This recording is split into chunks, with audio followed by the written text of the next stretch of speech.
Amados irmãos, boa noite. Quero cumprimentá-los com a graça e a paz de Cristo Jesus. Nesta noite de culto, de oração, louvo a Deus pela vida de cada um de vocês que estão conosco participando deste culto.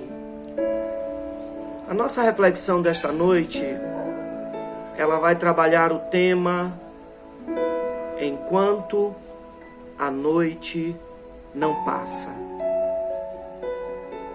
E para nos fundamentarmos nessa nossa reflexão breve, gostaria de convidá-los a abrir sua Bíblia no livro dos Salmos, no capítulo 30. Ou melhor, capítulo não, porque Salmo não tem capítulos. Cada Salmo é um Salmo. No Salmo 30, leremos o verso 5, parte B, onde está registrado esse texto que é muito conhecido, não só dos crentes, mas também das pessoas que não fazem parte da igreja. Assim diz o texto sagrado, no verso 5, parte B, deste Salmo 30. O choro pode durar uma noite, mas a alegria vem pela manhã, é promessa do Senhor. Quando leio esse texto bíblico, um pensamento me vem à mente. Acuado.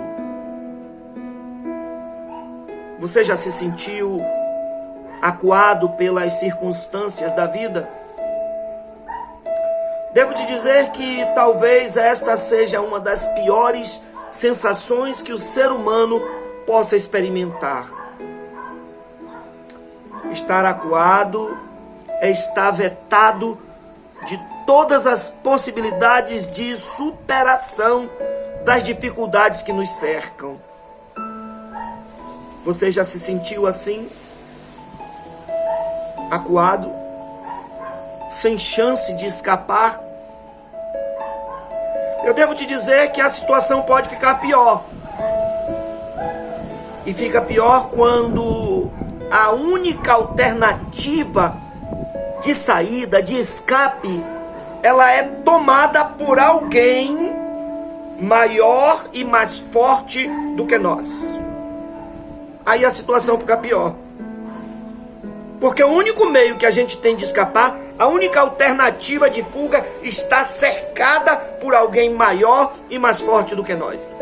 Não temos, portanto, então, outra alternativa. Nos sentimos acuados. E é dentro dessa percepção que eu queria que você refletisse enquanto este acuamento não passa, enquanto dura a noite.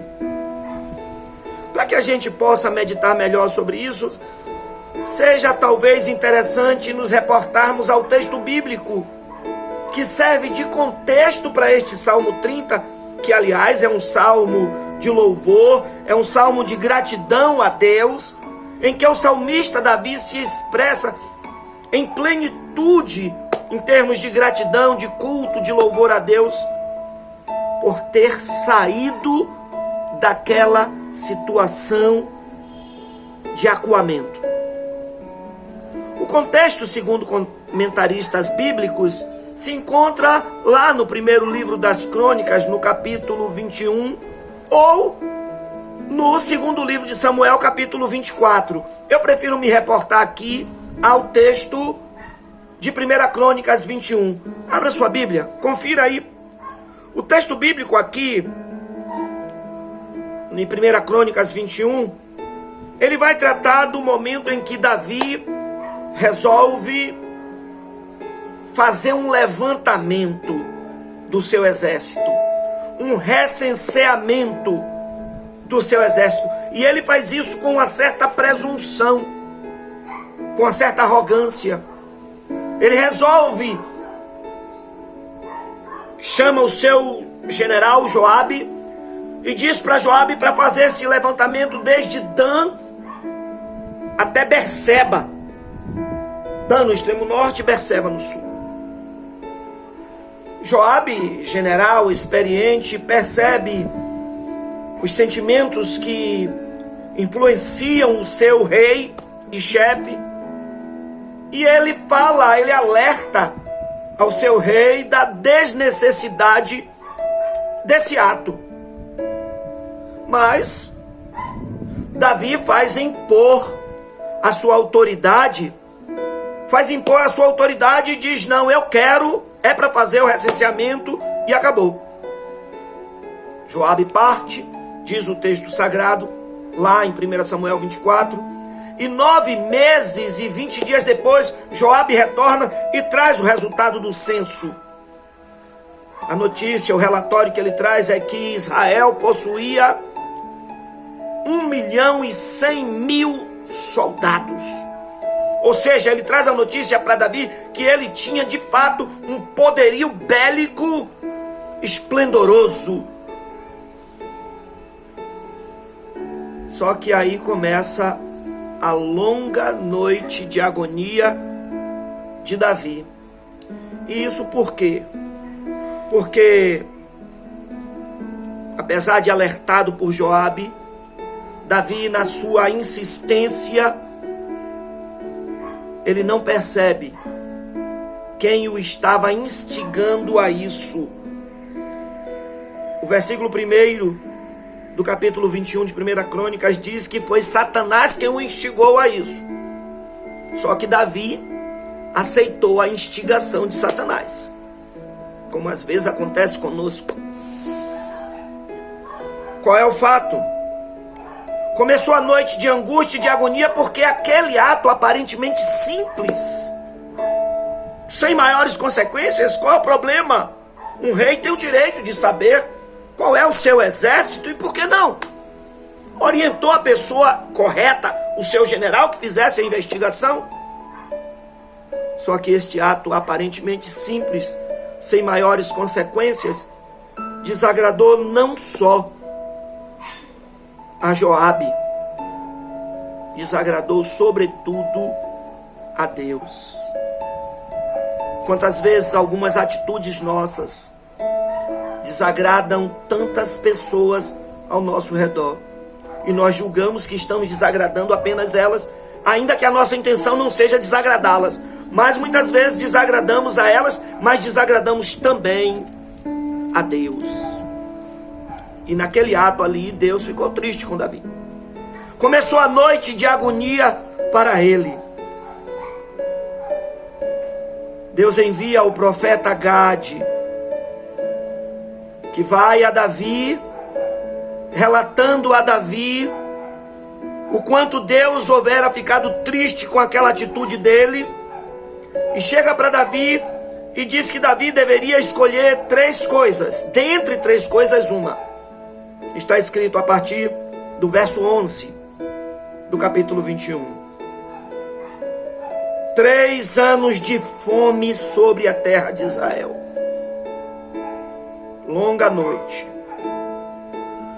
3 meses de espada do seu inimigo contra você, dizimando vidas. 3 meses.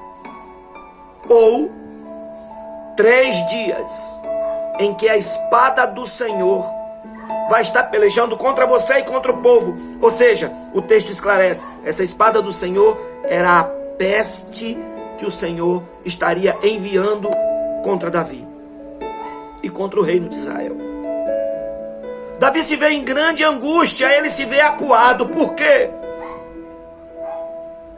Quem era que estava colocando a situação diante dele? Talvez se fosse um ser humano, um ser mortal, Davi tivesse como resolver aquilo com o seu exército. Mas ali estava diante dele o Senhor dos exércitos.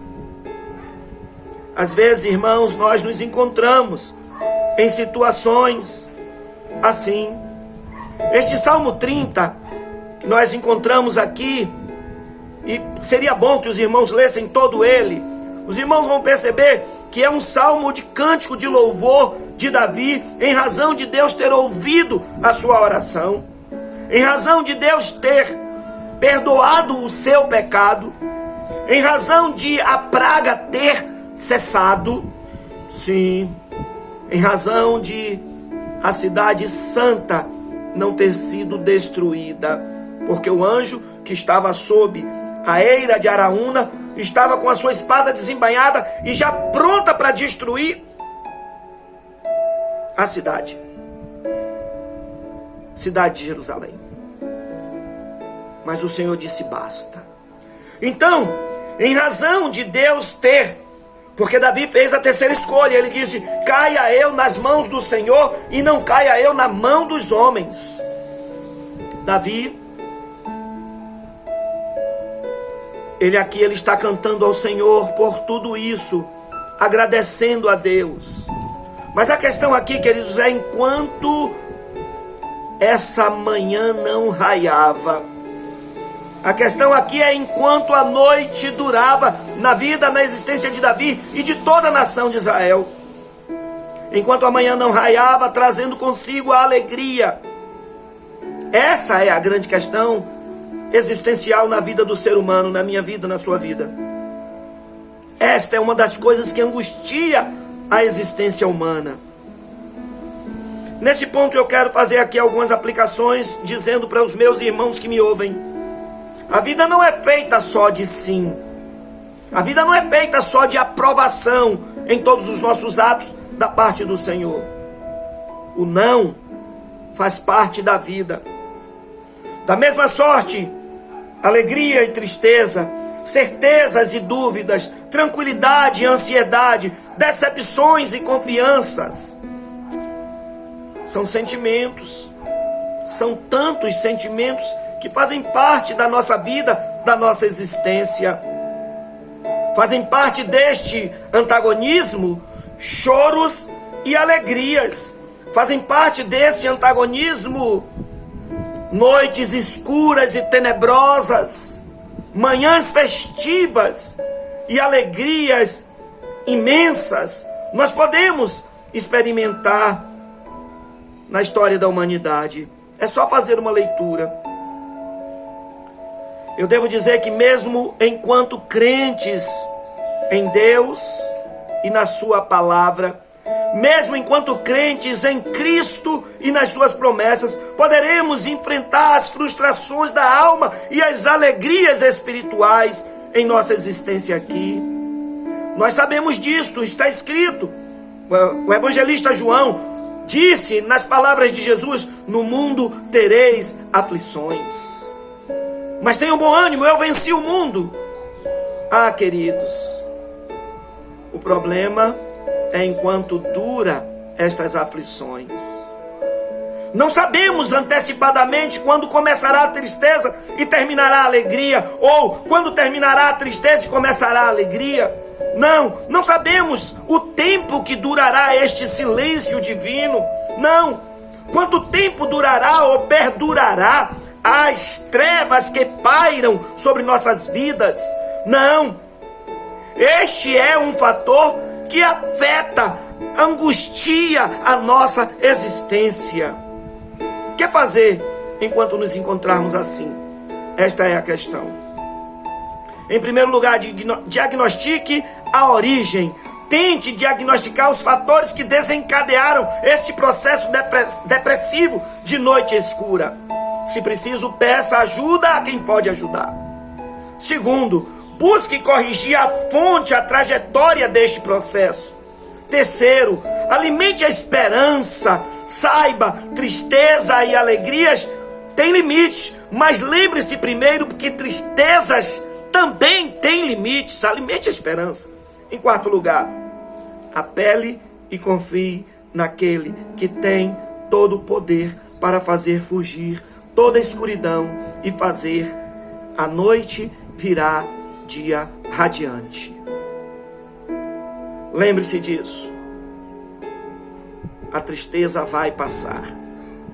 A noite vai passar. Creia, vai passar. Porque o Senhor fará vir sobre nós as alegrias celestiais no raiar da manhã de um novo dia. Que Deus te abençoe. Amém? Amém.